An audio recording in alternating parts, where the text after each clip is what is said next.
Answer the question, please. Do you want some lemon swabs? Yes or no? Yes. You do? Yes. In this world of traumatic brain injury, you're not sure what you get. You just know you're scared. You're hoping for everything. And FINR has helped us make that hope come true. Barry Bicknell is talking about the progress his 21-year-old brain-injured son Casey is making at the Florida Institute for Neurologic Rehabilitation, called FINR. It's located in Wauchula, about 50 miles south of Tampa. And while many feel the same way as Bicknell does, there's another ugly side to FINR.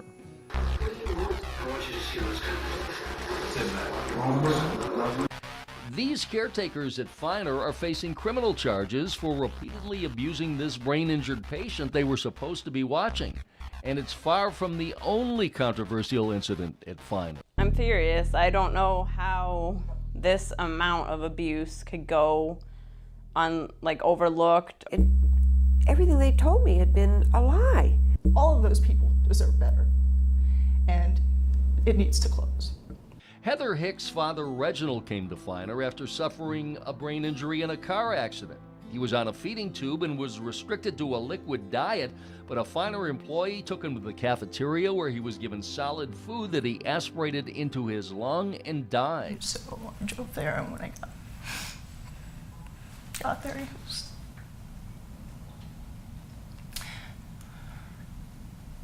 they were doing CPR on him, and he didn't make it. And then you get a phone call, saying that he's gone, and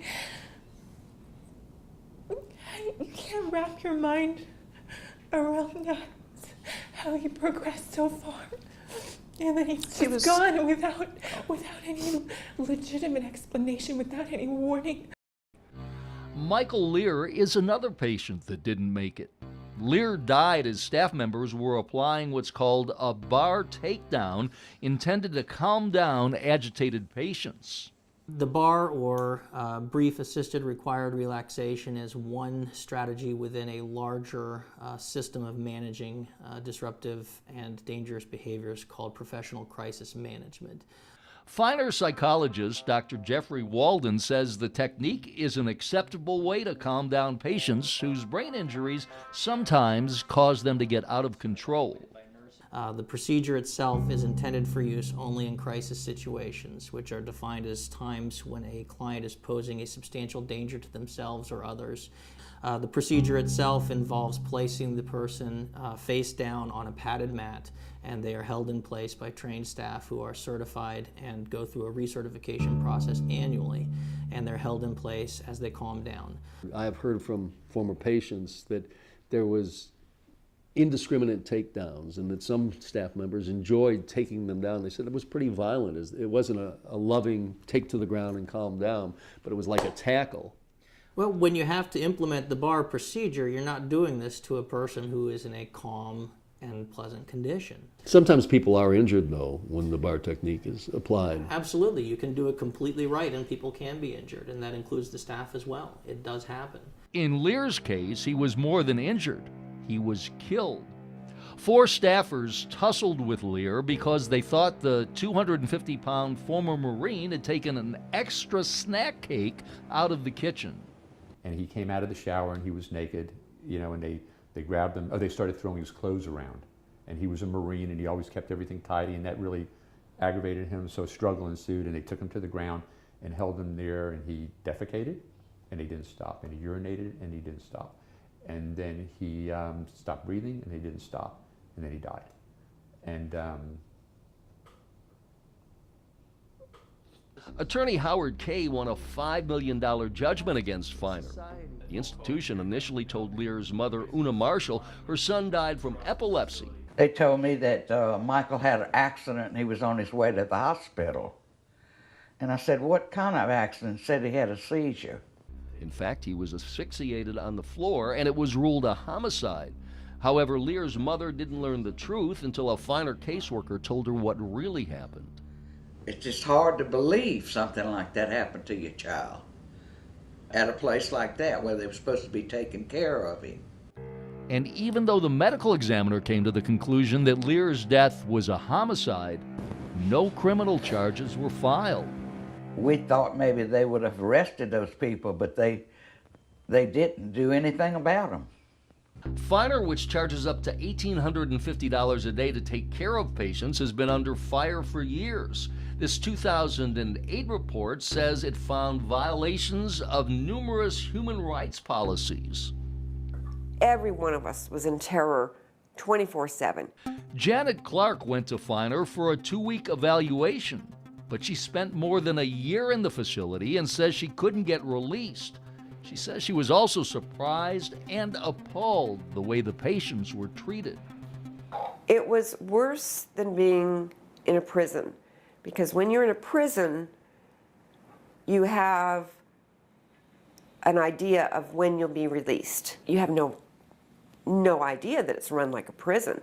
And I know what a prison is run like, because on the day of my accident, I was actually a prison guard, which I had been for the previous years, so I know what a prison is like.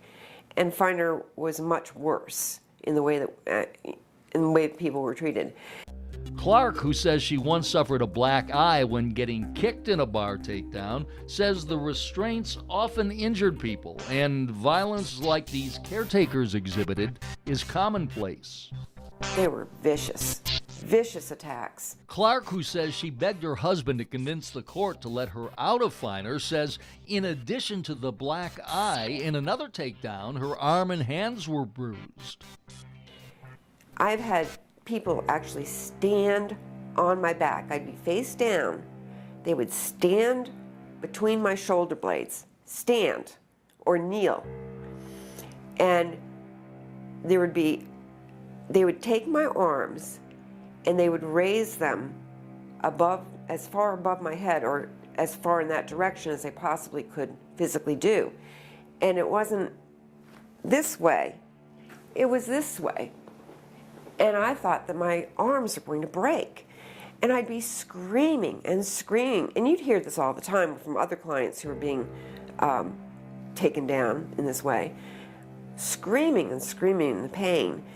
And they said, "We're not going to let you go until you stop screaming." I'm like, "I can't stop screaming. I'm in too much pain." And they just would not stop. It was horrendous. It would be absolutely ludicrous for anyone to suggest that an effective business model would be to market our program internationally, to bring clients on this campus and allow them to be mistreated. But some have been, clearly. Clearly have been. Outside of FINR's policy, clearly outside of FINR's values and standards. But despite Program Director Benny Colbert's contention, since we began working on this story, Allstate Insurance has filed this federal lawsuit alleging FINR patients have been beaten, bruised, and abused. The suit also says that patients have been warehoused and kept captive when they wanted to leave. Peter Price fit that profile shortly after arriving at FINR. His sister, Jessica Alopeus, was his co-guardian. And then about a month in is when I got the first call saying, "Jess, they beat me up. Can you please get me out of here?" And I, of course, agreed to get him out as fast as I could. Alopeus says her brother told her he was severely injured after he was given that bar takedown technique. But yeah, he had a split lip. He had bruises all over his torso, and his genitals were bruised and swollen. And I regret not jumping on a plane that day and going down and taking my own pictures. I trusted in the police report, and the police did a shoddy job at best. They didn't take a single picture of his injuries. They waited a few days to come out, so by then probably half the bruises were starting to go away. And Jessica Alopeus says not only did she feel stonewalled by the small-town police department, which she says seemed in no hurry to investigate abuse violations at FINR, one of the largest employers in the community, but also her co-guardian, a Michigan attorney who had several clients at FINR, refused to let her brother leave. That's when Peter Price came up with an escape plan as he was taken on a field trip to the Walmart in Wauchula. Now, he was supposed to be watched 24/7 by staff, but somehow he was able to buy 5 fish hooks and 22 AA batteries, which he swallowed when he got back to FINR. At that point, the organization said it was time for Peter to leave. As a mother and as a guardian, it made me want to cry or throw up. I don't know, a little bit of both. I just want to go home. My mom's sick. I just want to go home to my mom and be with my mom, until she dies or something. I mean, she's not doing very good at all. Scott Berg is another client currently at FINR who says he cannot get out of the facility. Berg was able to sneak away and call and contends he was kept away from us during our tour. FINR is receiving $87,000 a month to care for Berg, and while the organization talks about the therapy it gives to patients, Berg doesn't believe it. Are you getting any therapy? No, sir. No, sir. No therapy. No therapy. So what are you doing there? I've been trying to figure that out for a year and a half now. Do you want to get out? Yeah, I'm trying to do.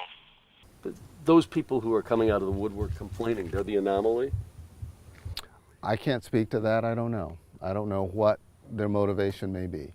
What I know from being here and what I know from working in the industry is that FINR is an excellent program, has values that are client-focused, that promote health, that promote recovery from brain injury, that promote therapeutic progress, and all of our systems are designed with that goal in mind.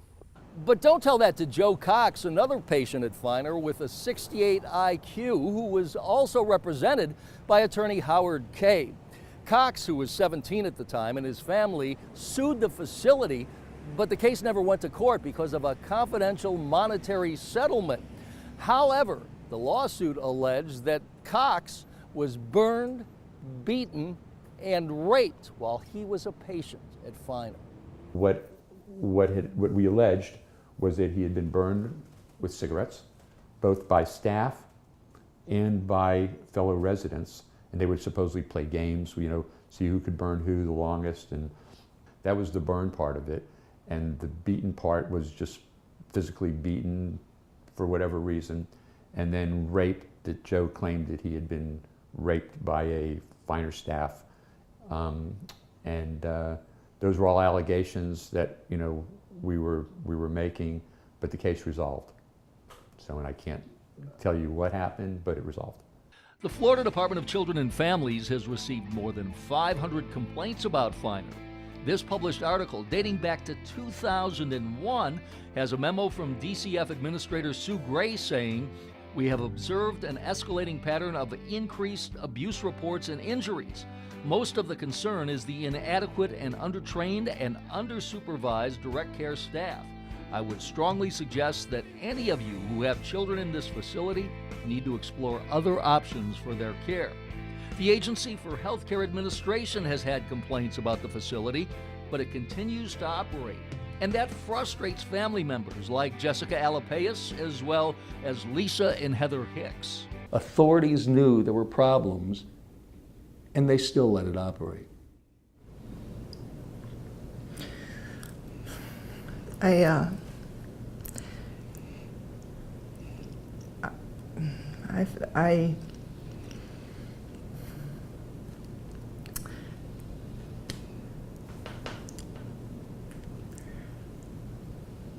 They are absolutely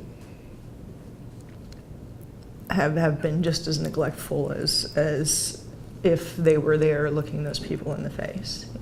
Turning your back on them is the same thing as doing something wrong, is my perspective. But people have known about this for a long time, even before my brother had his issues. And the fact that there's deaths, there's other issues that they can't deny. They've even admitted to some of the abuse.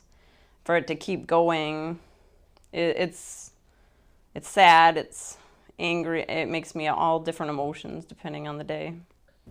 I don't know who's responsible for continuing this, but it's so many violations, so much abuse from the top down. How can nobody have to stand in judgment?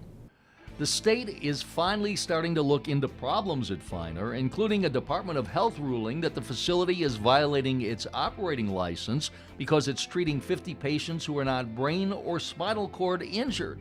Since we started working on this story, the state asked FINR to say what corrective action it would take, and it sent a letter back to the organization saying their plan for corrective action is not acceptable.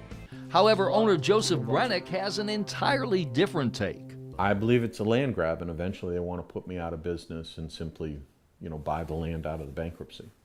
FINR owner Joseph Brennick is adamant that the problems are coming to light because of a mining company that owns property surrounding the facility. Brennick says his land sits on $2 billion worth of phosphate. Regardless of what the phosphate company is doing, are as adamant in their belief that either they or their loved ones were mistreated here. Maybe some of them, their experiences weren't that enjoyable for them. They've moved on and they've gone to other places. And well, hopefully but some of them ended up dying. Their family members ended up dying. Yeah, I can't get into any particular case. Meantime, while Brennick acknowledges there have been hundreds of complaints about FINR, he says some of the problems are a result of the fact that the patients are difficult to deal with. We're a large facility that deals with brain-injured individuals, and a lot of them aren't thinking straight. So when they get confused and they think something's gone wrong by them, they can call, and we let them. They have the right to call the health department. There are phones everywhere. There's complete access to get people in here to check any allegation at all, and they come in all the time. All sorts of allegations are checked regularly. Janet Clark disputes that patients have free access to complain. Using the telephone was pretty much forbidden. There'd be one phone in the house, and you had to get permission to make a call. So I would sneak into another room and get on the phone, and I would call to our local agency, which they had a little poster on the wall telling us to call this number if there were any complaints to make. And the gentleman that I spoke to was required to make a personal visit to me, which he did.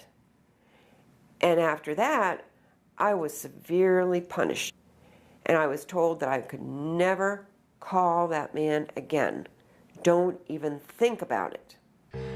And those upset with FINR say they believe there's another motivation besides the welfare of patients.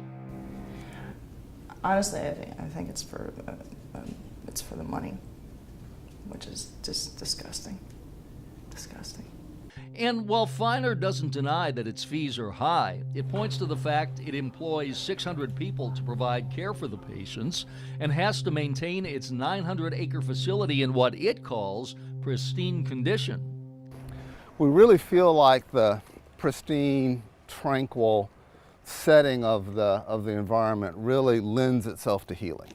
Critics also say when insurance runs out, patients are forced to leave. However, Brennick says FINR often keeps patients after the insurance money has elapsed. But he says it's not an endless stay. Nobody's here forever. Everybody eventually moves on. It's just the way, the cookie crumbles, it happens. Meantime, Brennick founded FINR after his father's company called New Medico was forced to shut down in 1992 following the elder Brennick's arrest, an FBI and congressional investigation, all alleging similar abuses. New Medico, our facilities, an enormous number of facilities that did the same type of care, and New Medico was owned by the Brennicks. New Medico was sued so many times for patient abuse, and they had been cited so often that they had to close, and all the facilities were sold, except one. There was one facility that New Medico was building was still under construction at the time that they were ordered to close. And that one, they just changed the name to FINR.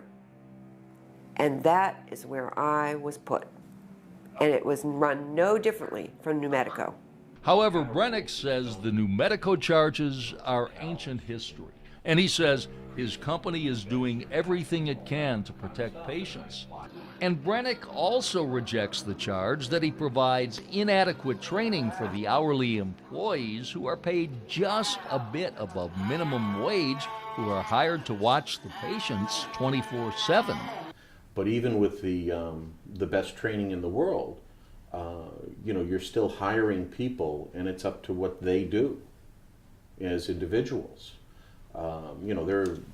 There's videos of staff hitting clients. I never authorized a staff to hit a client. I know that nowhere in our training program does it suggest that a staff should hit a client, but yet there it is. Brennick says that's why he installed an elaborate camera system to monitor those who are supposed to be monitoring the patients. So the only thing I can do is, by putting in the cameras and different things like that, is catch them when they're doing something wrong and bring it to an end as quickly as possible. And Program Director Benny Colbert points out after the staffer who recorded patient abuse on a cell phone notified FINR executives what was captured on that tape, the organization wanted to see what its own cameras had captured. When you guys went back and looked at that, what did you say? We got to get this to the state attorney's office so they can... How did that We all... identified that absolutely staff practices occurred that violated our standards. And then we contacted Department of Children and Families, made an abuse report, conducted our own investigation. Part of that investigation included a review of the videotape. We then turned that videotape over to the Department of Children and Families and our local law enforcement for the purposes of prosecuting those staff who absolutely engaged in egregious acts that are not sanctioned by FINR. But just days after we visited the facility, Disability Rights Florida filed this lawsuit saying that it had reports of more problems, including residents being improperly restrained and another patient abused by staff. However, when a Disability Rights Florida caseworker tried to investigate further, she was denied access and told to leave the premises, which violates federal law. However, FINR attorney Jay Adams says it was all a misunderstanding. We were led to believe that when they came out, they were allowed to visit the client that they said that they were doing an abuse investigation on. After that was over, they asked to tour the campus and see some other individuals. It was not clear to us that that was part of the investigation. So there's no question, though, that they get the right to... Always, yes. They always have, always will.